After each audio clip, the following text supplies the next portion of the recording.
Assalamualaikum warahmatullahi wabarakatuh. Tugas koneksi antar materi modul 2.3. Pengalaman saya setelah mempelajari modul 2.3, yang pertama saya memperoleh pengalaman yang lebih tentang proses coaching dengan alur tirta untuk teman sejawat dan murid. 2. Saya memperoleh pengalaman baik dalam mempraktikkan coaching dengan teman sejawat dan murid melalui teknik tirta. 3. Saya memperoleh pengalaman mengenai kehadiran penuh, mendengarkan aktif, dan menyampaikan pertanyaan yang berbobot. Perasaan saya saat mempelajari modul 2.3 dan mempraktekkan kegiatan coaching, saya merasa senang, semangat, akrab dengan teman, dan pantang menyerah untuk menggali informasi tambahan mengenai kegiatan coaching.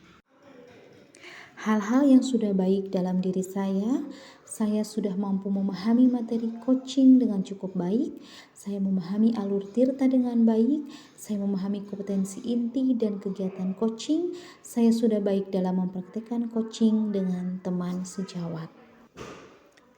Hal-hal yang harus saya tingkatkan, di antara lain saya harus meningkatkan kemampuan saya dalam memahami kompetensi inti, di antaranya adalah mengajukan pertanyaan berbobot, di mana saya harus belajar menggali informasi yang mendalam dari coaching.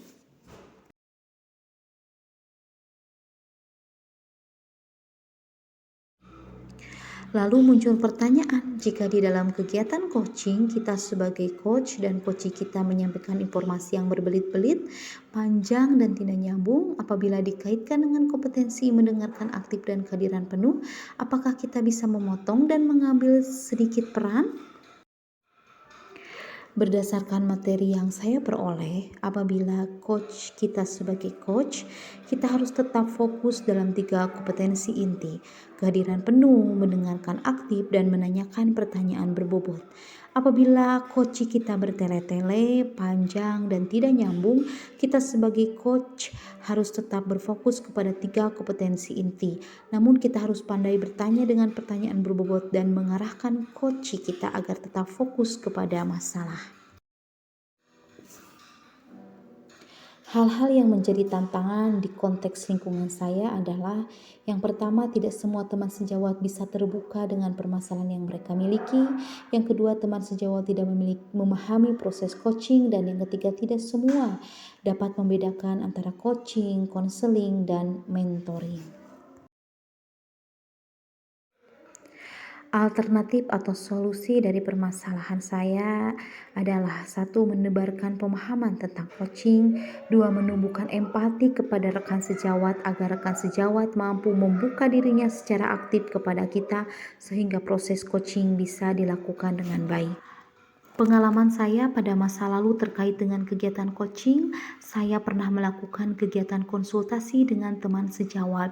Tetapi pada saat itu saya belum memahami coaching sehingga saya tidak memunculkan alternatif atau solusi dari teman saya sendiri, tetapi lebih kepada saya yang memberikan alternatif atau solusi dari permasalahan teman saya.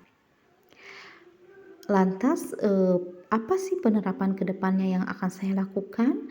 Yaitu saya akan belajar melaksanakan coaching dengan 3 kompetensi inti dan fokus pada kompetensi inti mengajukan pertanyaan berbobot supaya saya bisa membantu coach dalam menemukan solusi bagi masalahnya sendiri. Praktek baik yang sudah saya lakukan adalah saya sudah praktek sebagai coach, sebagai coachee, dan sebagai observer melalui kegiatan coaching dalam tugas di modul 2.3 dengan cara saya menggali informasi mengenai kegiatan coaching di internet, YouTube, dan sharing dengan teman sejawat lainnya.